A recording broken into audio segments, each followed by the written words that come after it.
30 minutes a day of being outside of that classroom, and the rest of the day is inside that classroom, concentrating mostly on reading and math. I think we're missing just a whole set of kids there, and it would be a disservice to those kids.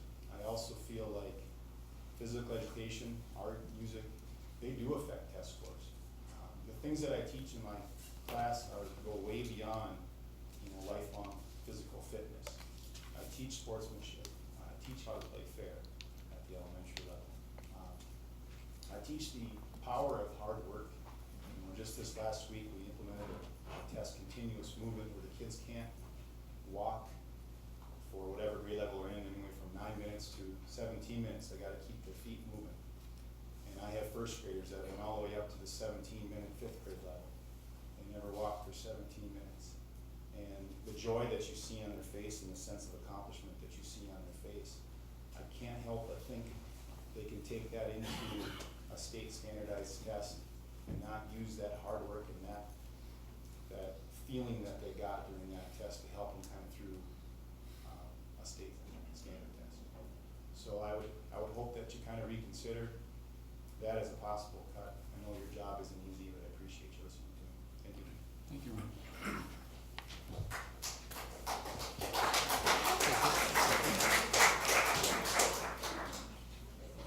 I am Nate Howells, and I am Eli's dad. I have 2 other children at Roosevelt Elementary right now, and I have 2 younger ones at home that will eventually go there as well. I know that the school district recently adopted a new strategic plan, which includes the following vision. Focus on improving the academic performance, the social growth and development, and the quality of a comprehensive educational experience for all students. In an effort to improve the academic performance of all students, we cannot reduce the time these students spend with specialists. Let's start with music. Music classes offer many benefits, which make them indispensable. Performance programs enhance a student's sense of self-esteem, as well as their social skills. Just last week, I was able to attend the 1st and 2nd grade concert at Roosevelt Elementary. It was so good to see the typically shy and reserved students absolutely shine. The expressiveness and joy that you can see on their faces. Students become a part of the positive group and organization. Not only do students profit socially from music programs, but they also gain academically. Several studies have confirmed that music directly enhances learning through increased spatial development, and math and reading are improved by learning rhythms and decoding notes and symbols. So there appears to be cross-disciplinary learning in music. Reducing the music specialist position would likely result in the elimination of the concerts, which are wonderful opportunities for students to perform. Likewise, there have been multiple studies linking arts education with improved academic performance.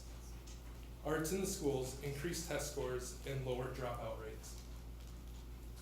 In education publication, Critical Links contains 62 academic research studies that, taken together, demonstrate that arts education helps close the achievement gap, improves academic skills essential for reading and language development, and advances students' motivation to learn.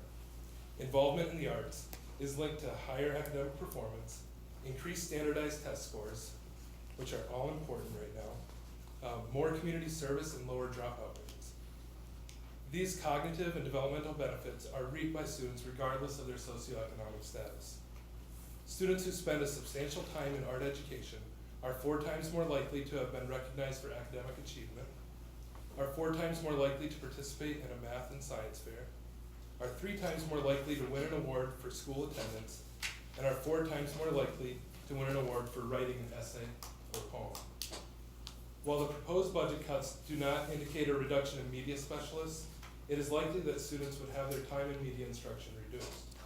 In media, students learn to love literacy and learn valuable skills in choosing engaging literature, checking out books, and the responsibility involved in borrowing items from the library. But media is also where students learn invaluable computer skills.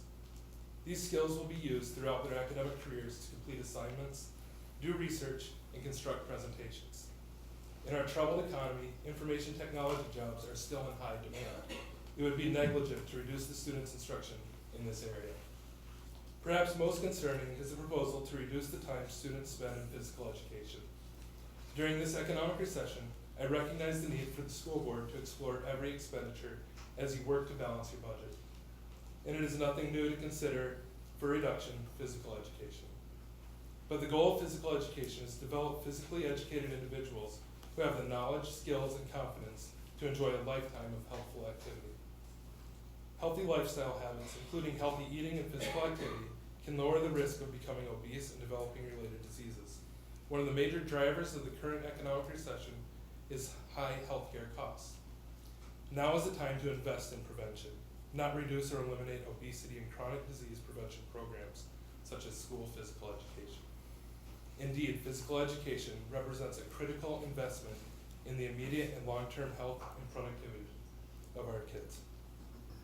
Increasing physical activity through physical education is a public health strategy for reducing childhood obesity. Physical education improves students' health, which improves their ability to learn. A body of research shows the relationship between physical fitness and academic performance. A study of more than 2 million students found that students who were physically fit were more likely to do well on standardized tests and have better school attendance records and fewer disciplinary referrals than students who were not physically fit. And physical fitness is associated with higher academic achievement among public school students. Many school systems reduce or eliminate physical education under the assumption that more classroom time will improve academic performance and increase standardized test scores. However, studies have demonstrated clearly that physical activity need not be sacrificed for academic excellence. Students who are fit and healthy are more ready to learn. Physical education is a critical contributor to physical fitness, health, and academic performance. Reducing or eliminating school physical education programs is counterproductive to student health and learning, as well as to our economic health. I realize that with our district's current revenues, which Mr. Sesker addressed earlier, difficult cuts will have to be made. However, reducing the elementary specialists will have a detrimental impact on the students, and we must be willing to find other options. It cannot be stressed enough how financially disadvantaged our district is compared to the surrounding districts. For each student attending Faribault schools, the district receives $385 in levy funds. Is everyone here aware that Northfield receives $1,600 per pupil? It might be time to address this deficiency in an attempt to improve the quality of comprehensive educational experience for all students. Thank you for your time.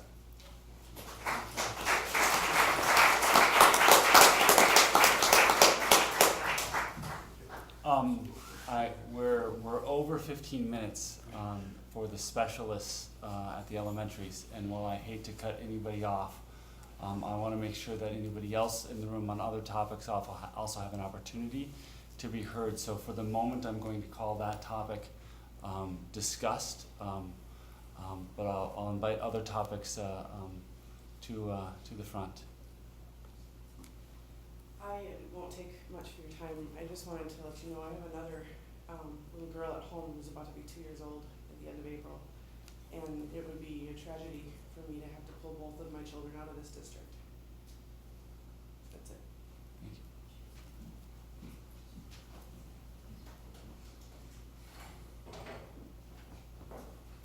you. Any other comments on any topics?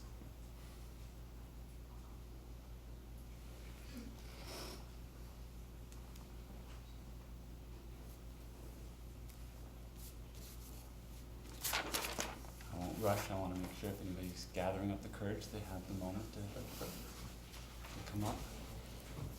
Chad was gathering his courage. I'm Chad Wolf. Got a couple kids in me that go to Jefferson Elementary, 3rd grade or 2nd grade daughter. Young son coming up. I graduated here in 1996. Pretty sure if you cut me open, I'm green on the side. I'm involved with the Booster Club, and arts, music, Phi-Ed, automotive, nature center. Nobody wants to sit here folks' position very, very difficult. We all agree, it's tough, there's no easy answers. On another note, I know that the athletic department at the high school needs to cut some money, and it's come to my attention that the possibility of any revenue increases might not be there, meaning admission prices for adults or fees for students to play, participate. Nobody wants to see those come into play, but if they are in accordance with the other districts around us and with the big 9 schools, that's something to look at. I do know that it was thrown out that a coach in each sport might be cut, and I would caution you on that. That's a very difficult position. Being a former coach myself, some of these sports only have 2 coaches. You cut down to 1 and it might be a liability issue and whatnot. And there's no easy answers. I think the easiest thing to do, and I'm not educated enough to know this as far as the general fund, where you guys stand on this, or how much is in the general fund, how much can be floated and whatnot, is we need to bring a levy to this community sooner than later. Nate Howells said Northfield, $1,600 per student. We're at $385, $1,215 per student. That's a lot of money. And we can keep a lot of this stuff that we all care about, that you guys all care about. We maybe can't keep everything, but it makes a big step. So the sooner we can bring something to the public, the more transparent the board is to the public, I think the better off we all are as parents, as a community. I think a lot of things you cut to save expenses, but you're also going to cut revenue because you're going to see the enrollment at neighboring districts and schools in this community go up as well. And so I know I'm only speaking on my behalf, but I will certainly do everything in my power if you guys come up with a levy to pass that's reasonable, so that we can keep this stuff and make this a better community. I'll be the first person in line to help you folks. So now with that, I'll leave.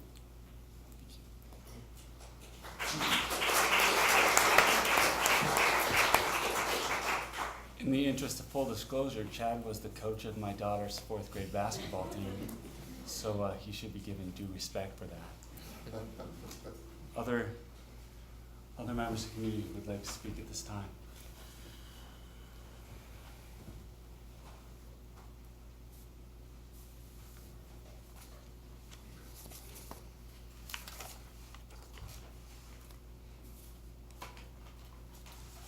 Not seeing anyone coming forward, I will call the community comment time complete, and we will move on to the next item in the agenda. The next item in the agenda, as we reschedule it, was to have some board comments. I think we'll wrap that into the board discussion on agenda. Before we begin, I think I want to state something for those who are here, to let them know where we are again in the process. The board will be having a discussion tonight. No final decisions will be made tonight, but you may get an idea of where we're thinking as we carry out our discussion. The meeting scheduled right now for finalizing any suggested cuts to the budget, finalizing the budget, is March 20th. The discussion does not need to end tonight. I would welcome anyone from the community, anyone here tonight, to continue to contact us via phone or email. Email has been working well the last week. I received many comments and appreciated those greatly. So please continue to communicate with us. I found it very valuable over the course of this last week, and hope to continue having it be so over the next week until the 20th, when we have to make some final decisions. With that, we'll move on to discussion of the budget. Todd, do you want to say anything about what you're hoping to get from us tonight on this?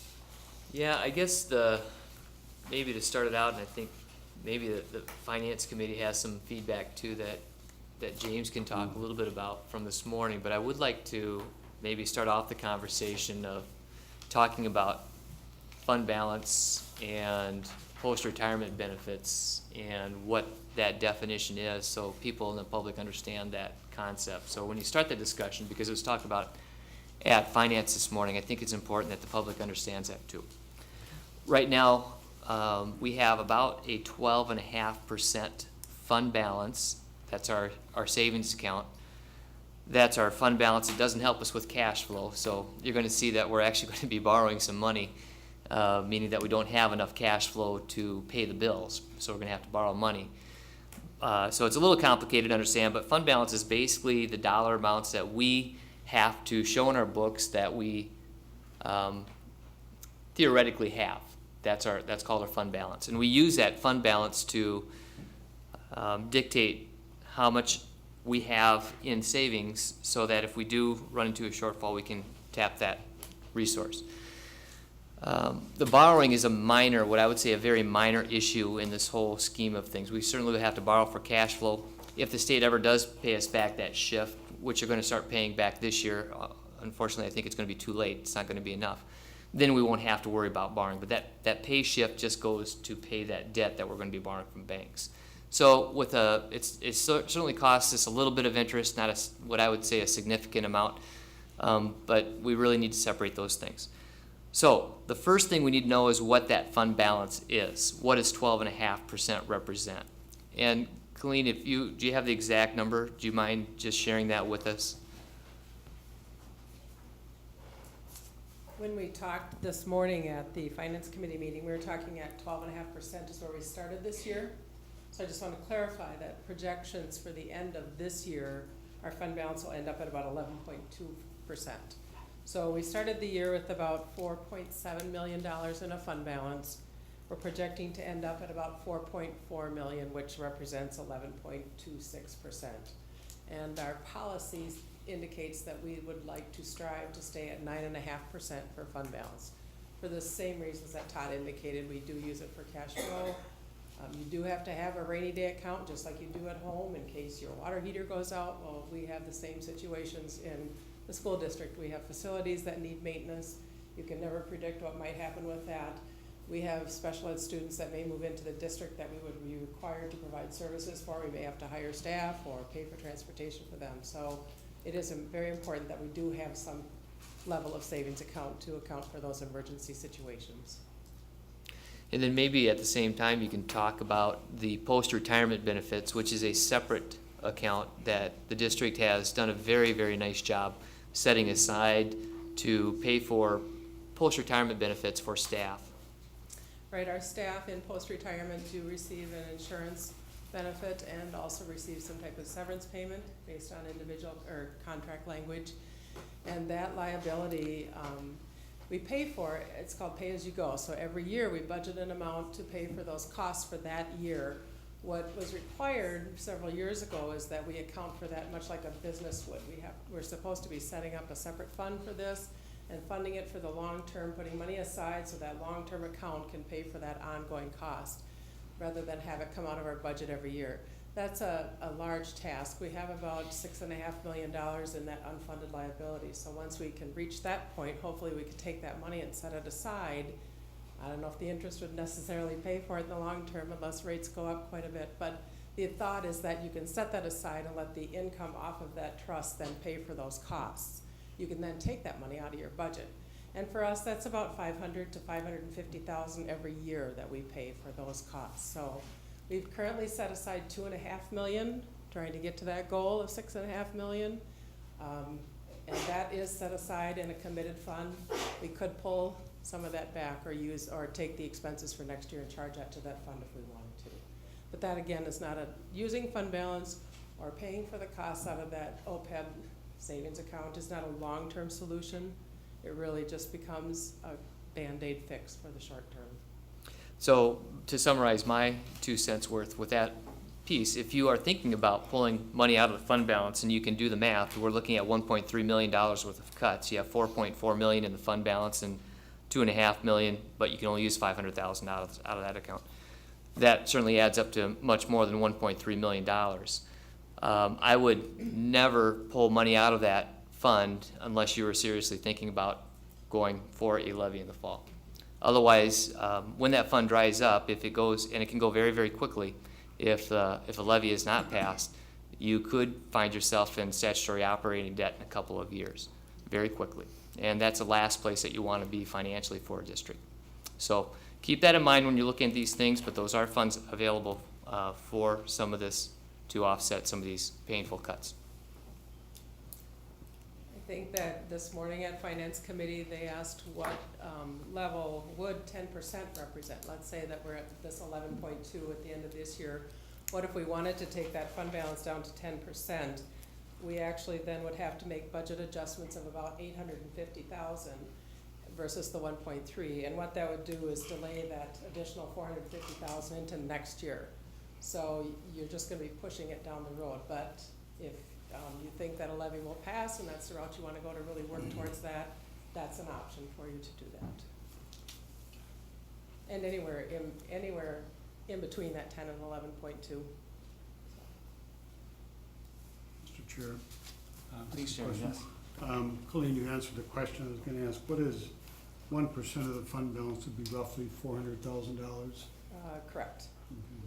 Our expenditure budget's about 39 million, so. Thank you, Colleen. Well, I'm sorry, I have one more question.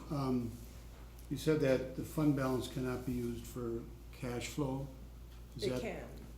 It can. I was just, we just don't have enough for the cash flow, so we're gonna have to go out and borrow money That's for that. because our fund balance is invested. Well, no, it's just because, you explain.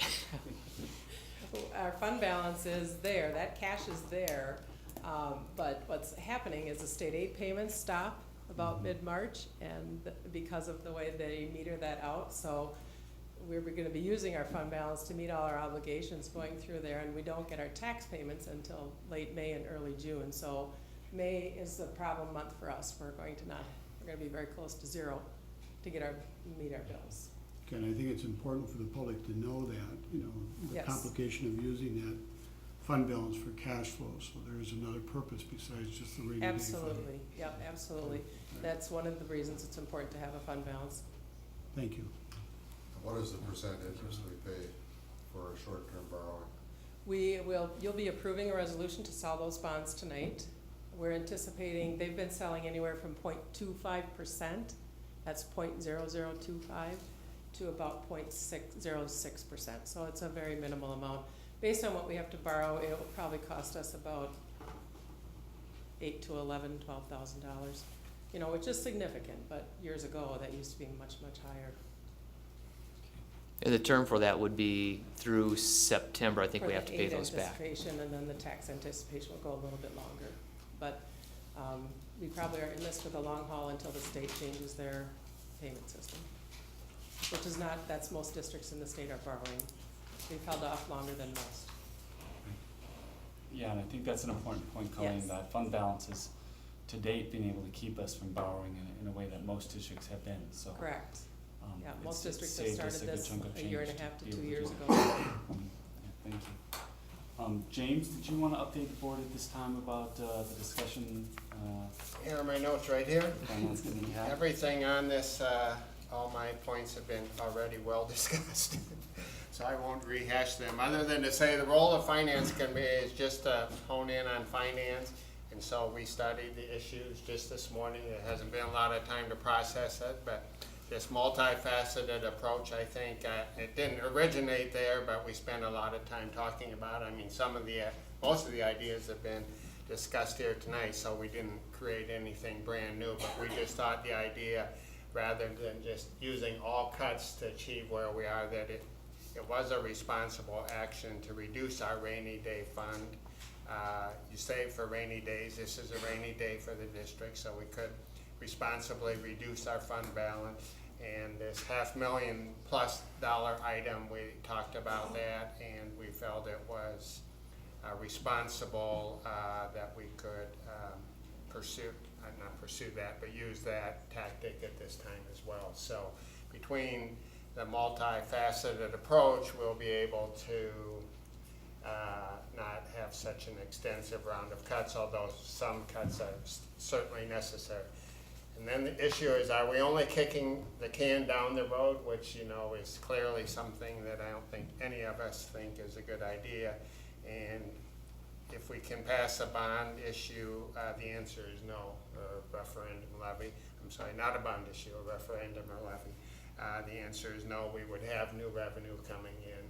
I think what we found is that we've tried to operate very fiscally prudent at $385, and it's beyond being prudent. We just can't run the kind of district that we want, either as parents or as school board members, faculty, all stakeholders. We can't operate at that level and achieve what we want to achieve. So that's our report from the Finance Committee. To echo an item James just commented on about the frugalness of this district, I do remember the presentations for the $385 levy when we were renewing that. During those presentations, we would show our per student spending on a variety of different items, administration, teachers, and such things. And on virtually all of those items, we were well below average for the big nine. So there's no question that this district has already been quite frugal in our spending as compared to our neighbors. And so I think runaway spending is for those of us who have studied this is really hard to claim when you look at how we've compared to other districts around us. With that in mind, I think we need to perhaps start with, and Todd, tell me if you'd like to take a different approach.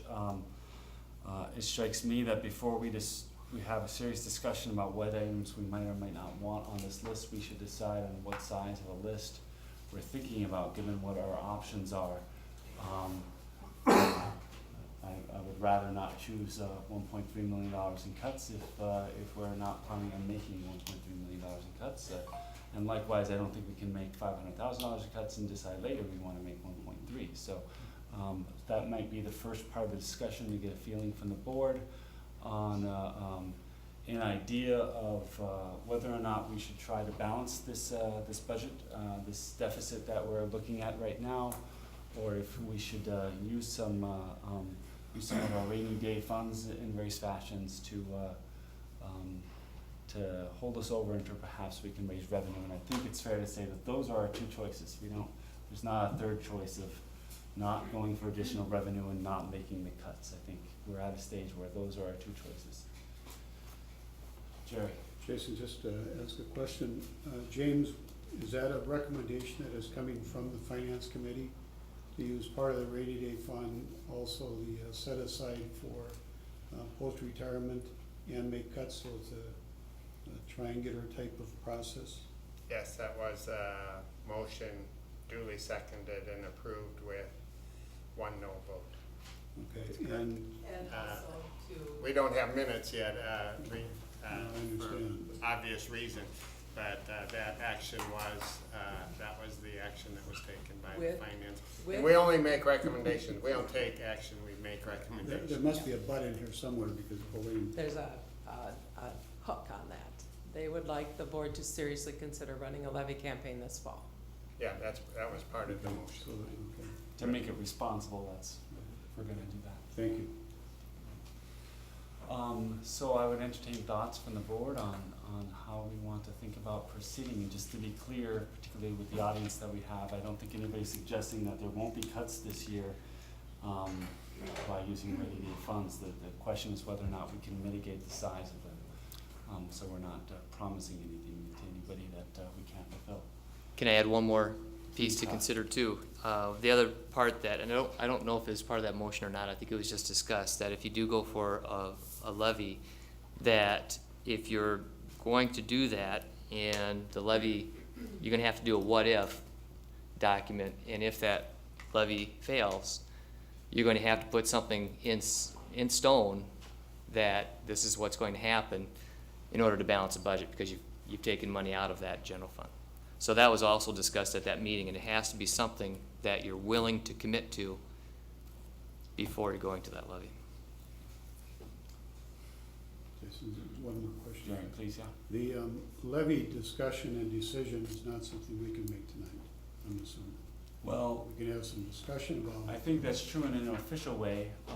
I think by nature of how we're going to move forward on budget cuts, I don't know how we can, not in some of the unofficial capacity, have some understanding of where we're going there.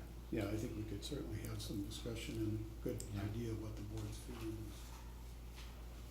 But yeah, you're absolutely right, there will be no vote on that tonight, but, by March 20th, we can I'm ready easily to put vote on ourselves it in if a. there is, but Yeah. Other thoughts and comments on how we might proceed with this, this budget, the size of what we should be looking at right now, the amount in which we should use to, Well, I'd be curious in seeing what our cuts would look like if we go for the 10% fund balance without touching the post-retirement benefits. From what I hear tonight, we're getting fairly close on having those post-retirement benefits be self-funding or being self-supporting if we can continue to add to that fund. We're at 2.5 million, we need to get to about 6.5 to 7 million. So, you know, maybe a third of the way there. Or a And little how more. long have we been contributing to it? Ever since I've been here, it was 0 when I started, so that'll be 4 years. Now, we haven't been able to contribute to it every year, I don't think we transferred anything last year, but as we've had extra money that has been one-time funding that's come through, that at the end of the year was excess, we've transferred that into that OPEB account, so. I hate to go backwards on that. Be nice to get to the point where that's It would, self. it would help us sustained. in perpetuity, it would take, like I said, 500 to 550,000 out of the budget, like that. And the danger is if we don't pass a levy and we spent that money, then what? Well, then it's down to 2 million, so I mean, you've just, you know, taken a step backwards to funding that, so. It's not quite the same as the general fund. It's, you've taken that money out one time, then you can Yeah. decide if you wanna pull it out again. So it's a little bit different than the multiplier with the general fund, which is, it can, when you take money out of the general fund, and if you don't replace it, it will grow exponentially, the amount of money that you're pulling out of general fund. So you have to be very careful with that. The OPEB is a little bit different. That's more of a one-shot deal. So have I got it backwards? Would we be better off taking money out of the retirement benefits or out of the general fund? The savings that I mean, you delay, in both events, you delay those cuts into the future.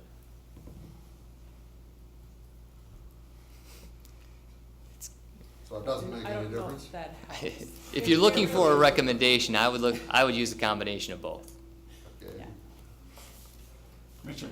Yes, last year we kicked the can down the road about 600,000. We basically transferred over. So if we do that again out of the general fund, we'll be, doing it again, and we'll be here a year from now doing it again. Except that I think the thing that the finance committee is suggesting is that it might be livable, we could live with it for 1 year if we start talking about an excess levy referendum. You certainly don't wanna do it if you don't ever have any hope of additional revenue coming into the system. No, that would not make sense at all. So I have a proposal, Mr. Chair. James? So if our proposed cuts are 1.3 million and we endorse using this, the separation severance costs, $550,000, that's item number 48. That would take our proposed cuts down to $750,000.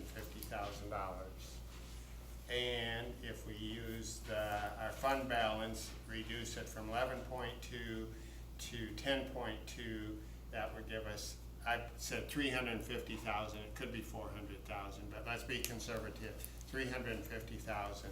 That would mean the cuts we would have to make would be $400,000 out of our current list when you take out item 48.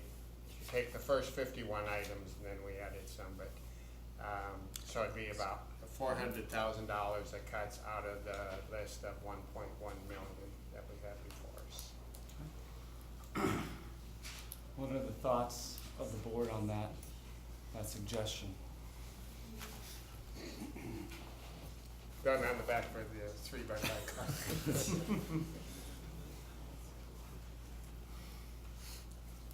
I guess I would support what James is suggesting.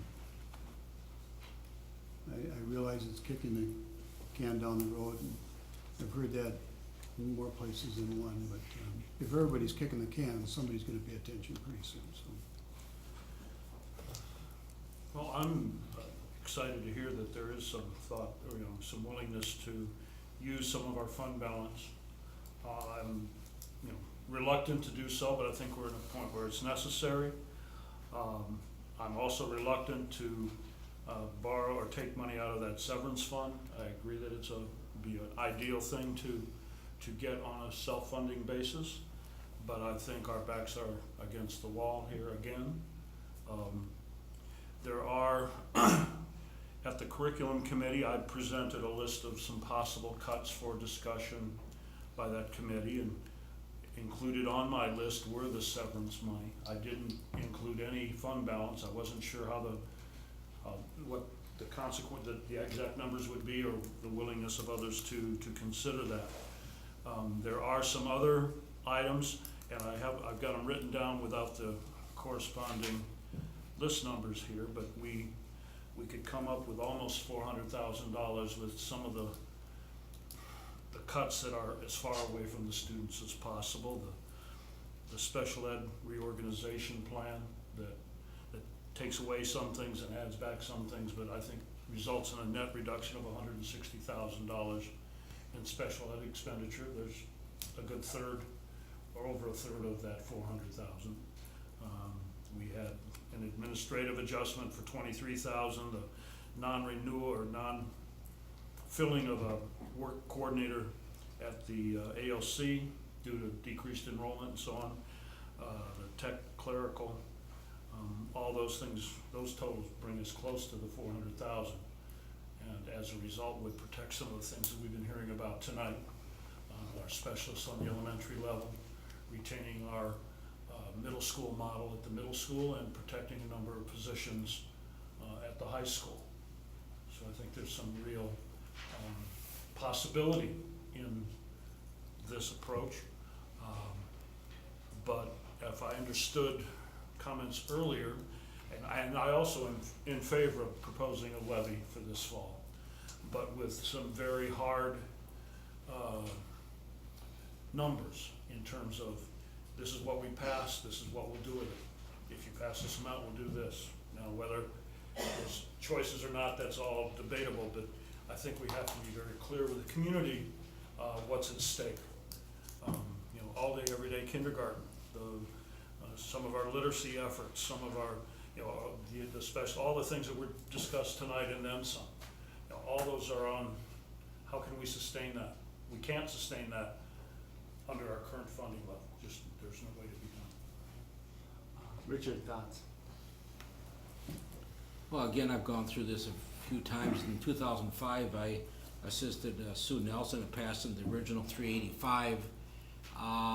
But that, to me, it was a very bad experience because the money was misspent. We went into a deficit of $1.8 million, and we made a lot of promises, and basically we didn't keep anything. And I have a very hard time with any kind of cuts. I don't want to hurt the students, but I have a very, very hard time supporting a levy. Okay. Howard? Again, I think we want to try to make cuts that are as far from the students as possible. And the things that we're going to end up cutting, if we don't cut into the fund balance and the teacher retirement fund, are going to hurt students. It's going to, I think, set us back in some of the progress we've made. For example, at our middle school with the model we're using, and I think we'll lose some good teachers over it. But I would favor passing a levy or proposing a levy to the community in the fall. I agree with Tom that we need to have some real concrete things, but I'd go along with James's proposal. All right. So I'm going to say that I'm hearing the majority of the board express a support of what James has spoken. I know there's dissent on the board from at least one member. And so my suggestion at this point is, as we look at this document, and I want us to do that next, that we look at it with an eye towards a $400,000 number, and see where our thoughts take us on that and how we want to proceed. I hope everyone in the room, the public as well as this board, understands what this would mean to go down this path. There's no question this is kicking the can down the road. Richard is without question correct about that. So while we are not officially taking an action tonight that we are starting another levy, I think you would be hard pressed to listen to this conversation and not read between the lines that you can expect to hear that from this board in the not so distant future. Having been a part of the last levy and that operation, what I would like to say at this moment for the audience and anyone listening is that it is my belief that the effort we put into the last levy would likely not get a new levy passed. And so I ask anyone in this room who's in favor of that to step forward in the same way you have tonight, and make sure of that, because without that, this conversation will happen again next year, and there won't be the ability to kick the can down the road anymore. So I think that's a very serious decision, and I want to make sure everyone in the room understands that. Having said that, we still have a serious job in front of us, which is to find roughly $400,000. Tom, please. In working on some possible suggestions, I had a list that came up with $1.5 million in reductions, taken from this document, some of our things that came out of our discussion last time. And part of this document includes several add-backs in terms of 2 ELL teachers, I think one at the middle school and one at the high school, due to increase of enrollment of, I believe, about 40 students at each building. Dr. Seska, am I, or Mr. Seska, am I right about that? That's correct. All right, so that was a figure of $120,000 for the ELL teachers.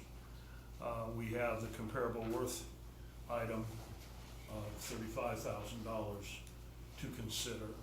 And as per my long-standing concern about media on our secondary level, I was proposing a half-time media specialist be brought back to the middle school and to the high school after a 4-year and going on 5th year absence of not having a professional services there. So my total of add-backs came to $230,000. Now, we can debate which add-backs you might want to consider, but if we have any of those, that $400,000 figure won't be accurate. We've had a number of presentations over the last few months in trying to deal with situations in our ELL and special ed department. We've approved some positions to go through the end of this school year, and it is my understanding that the 2 ELL teachers that were listed in this document, and I'm sorry I don't have the number handy, but those were to make permanent a temporary position that we had added this fall. So if we don't build that into our plans, we're going to have someone coming back to us next fall explaining to us the difficult situation we knew they were going to be in and that we didn't address. So I don't know that 400,000 is the number we're going to want to look at. We're going to have to look at least the ELL, the HR, and I would hope the media specialist, but that's up to the board's discretion. Yeah, I think you're absolutely right, Tom. Something for us to keep in mind is there are a number of additions here, and I think the ELL is certainly on that list of some things that if we choose tonight to delay those, we may be adding them back in the future, and I think we want to be cautious about that and thinking about how we want to include that in a sort of a realistic assessment of where we're at. So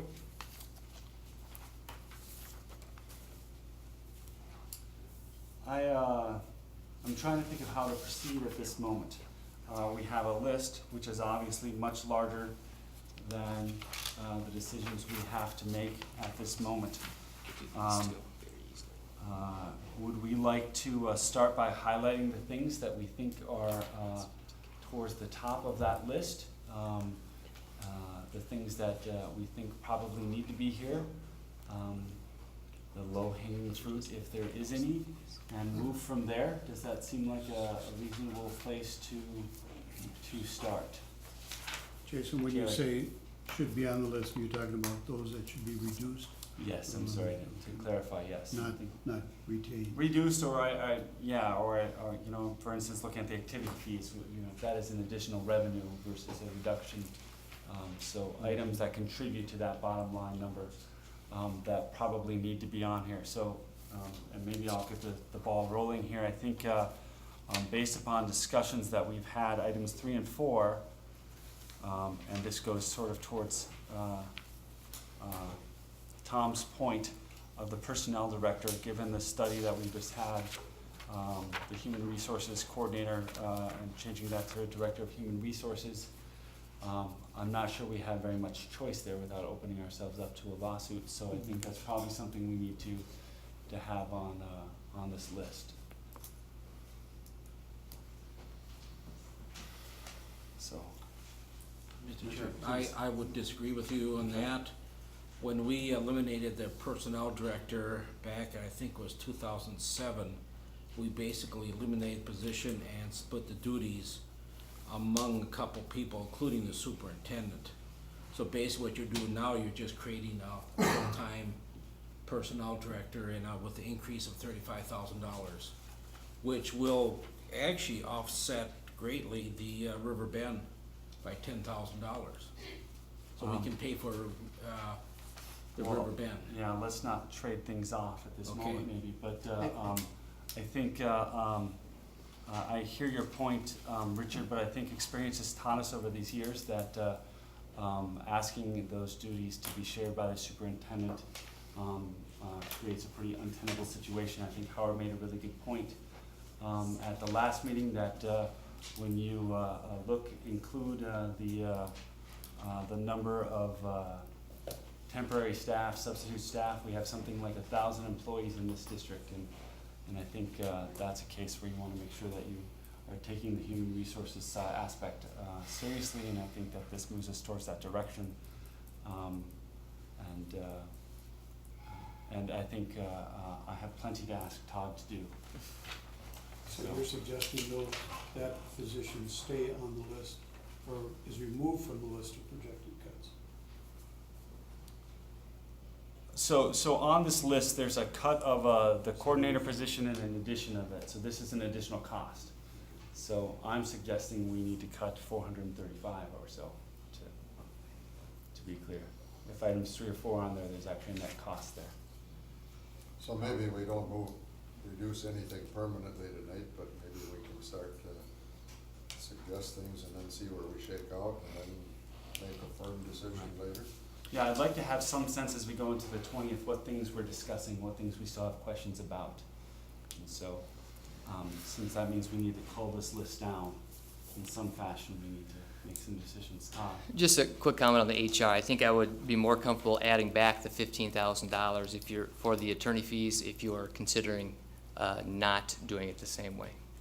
So you would have to put that $15,000 back into your budget for liability reasons for the HR person. That's one of the reasons I was comfortable taking it off.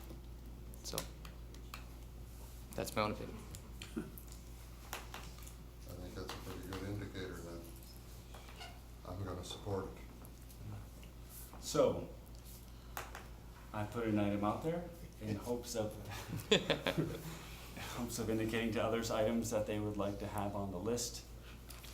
Okay, can clarify, the list we're talking about are retention or elimination? Well, I guess items that we want to keep onto this adjustment list. This may be a way to freeze that. Can I just make a suggestion that might Please, speed it up? Please, Can you go all the way down to the 150 on the right column? Are you talking about after? The item total, number yeah, the 7? cumulative. 1 through 7. Yep, 1 through 7. That's 150. Can you just at least start there and then start looking at some numbers to add? So to me, that means you're at 150,000 already. Mhm. Of reductions? Yes. Yep. And then if you go down to any other example, and I'm just gonna pull these out, if you decide to do number 10, for instance, then you can add 46,000. And then you can kind of in your head start adding those numbers up. If you go to number, we'll probably need some help with the special education piece with the different connections, but on line 30, there's a use of federal dollars of $149,000. I know there's a net impact with some other variables in there, but you can ask Cheryl or Colleen to come up and tell you what's that net going to be, and then you can add that to that 200,000 or whatever you have.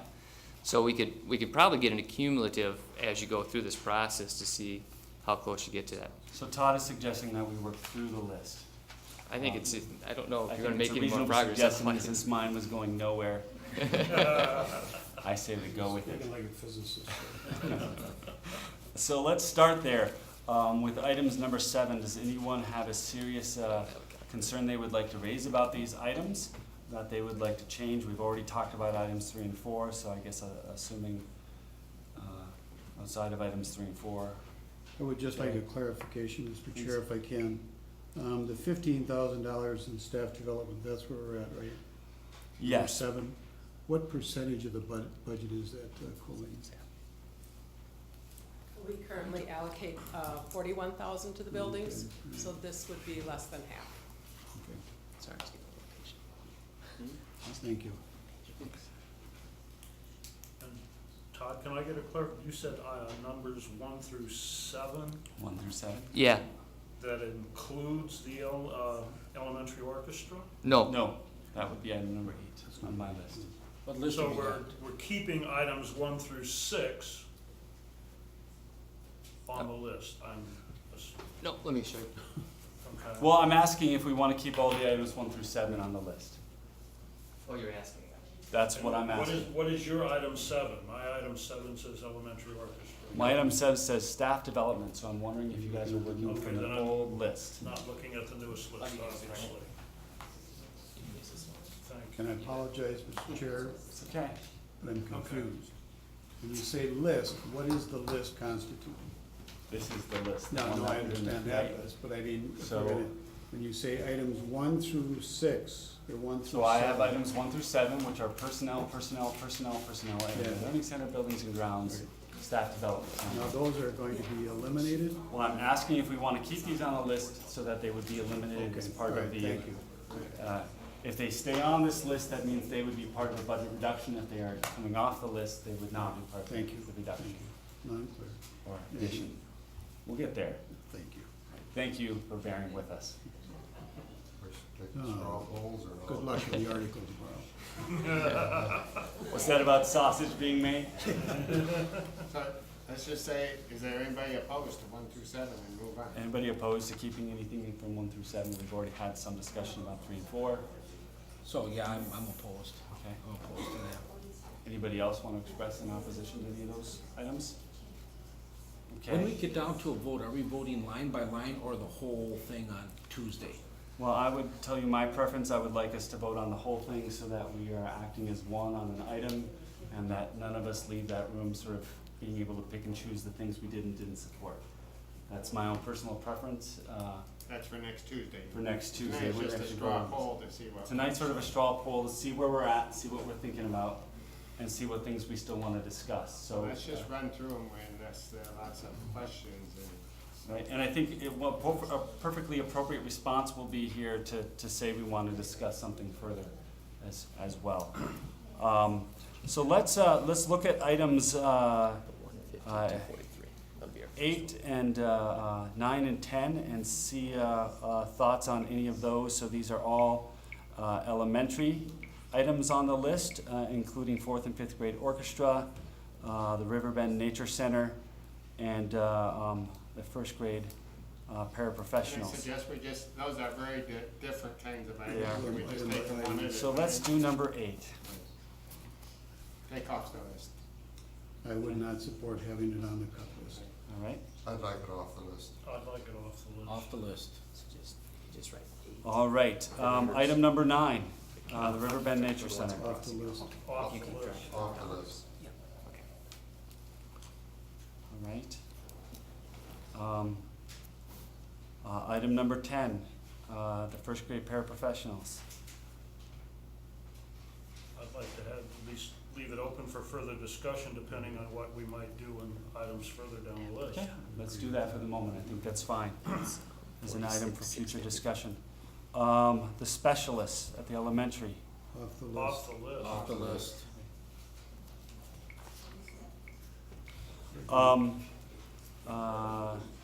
So item 12 is connected to 11, so 12 would also then Come off. go away. Item number Right now, 13 at just the right middle here, school, I'm not sure. related to changing the middle school curriculum. Off the list. Off the list. Alright. Somebody keeping a running tab? You? Yeah, we're doing that. We're not there yet. Yeah, we're getting, Well, we but got so some. we know when we're done. Just put a question mark on there. Yeah, thanks. So then we have an ELL position at the middle school. So this is an addition. Do we want to keep that on the list or not for the moment? I would like just a little discussion on this, Mr. Please, Chair, if sir, I can. yes.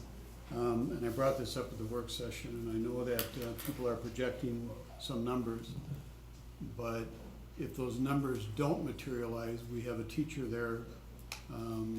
I would prefer that we perhaps not, well, I don't know if it'd be on the list or off the list, but I'd prefer we hold off filling that position until we are absolutely sure that the students are gonna be here. I think the mobility is a factor we have to take into consideration. Other comments on this item? Ramifications of that? The one ramification obviously is that your pool of candidates may not be the quality that you may end up with. So you have to kind of weigh that piece. So that's the only ramification I can think of. And we may have a budget item, we may have to spend something we didn't budget for. Yes. Take I it think off. that's Yeah, another that's true. ramification. If this comes off the list, it could be something we're adding later that we've not budgeted for. And so, personally, I want to keep that as a topic of discussion for the moment. I'm not certain, I appreciate your point, Jerry, and I agree with it in large part. But I'm a little worried about putting us in a position of not hiring the positions that we may where the writing is on the wall and we're gonna be hiring them later. So, I think for the 20th, I would like to have, some more information about that one, so we can make a final decision there about how we want to address those positions. And I think at that meeting, Todd, for myself, I want to sort of see, and we've seen this a little bit, but any information we have on sort of projections of numbers of students and how we're organizing ELL. I know the ELL task force is still working, but I think a bigger picture of ELL would help me feel more comfortable about whether or not I want to keep this on the list at the moment. So that's what I asked for the March 20th meeting. Joanne, can you get some numbers? Okay, thanks. Great, thank you, John. Great. Wonderful, thank you.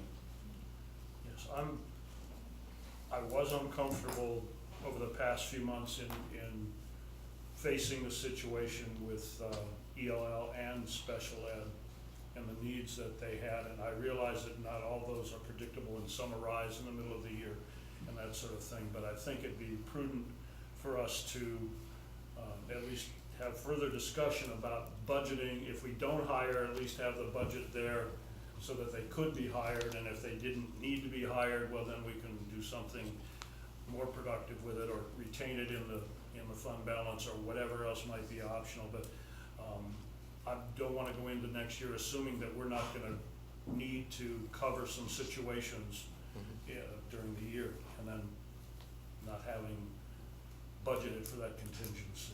That's a good point. Other comments, but what I'm hearing at the moment is that we want to keep this item for further discussion on the 20th with some additional information. Any other comments on that item? Right, not hearing any. Perhaps we could take the activities fees increases. So I think for me, this is item 15 through 21. They're all activities fees increases. So perhaps we could discuss those as a total. 26? Well, there's more activities, but these are the fees. Okay. These are activities fees. Some Keep are, on the list. some are decreasing travel and eliminating some competitions. Right, and I thought we'd look at those maybe separate from raising fees, because they are a somewhat Okay. separate issue. So I'm hearing James express keeping that on the list. I'm seeing roughly $20,000 in additional revenue projected for those. Other comments about keeping that on the list, or? I suggest the It's worst, closer to 50,000, isn't it? 43? No, 42. 41, okay. Oh, I'm sorry, I'm adding the wrong number. Yeah, you're absolutely right. 41,000 is the number. Thank you, Colleen, and everyone else who corrected me. I'm comfortable in speaking to these items, but I would like to keep the topic of activities, budgets open for additional discussion. Over the number of years that I've observed the board and watched this cut process, despite my long commitment and interest in activities, I think it's been somewhat of a sacred cow, if I can use that term maybe. Much of the activities cuts listed here are actually just offset by raising costs to parents and participants and spectators. And not that we shouldn't do those things.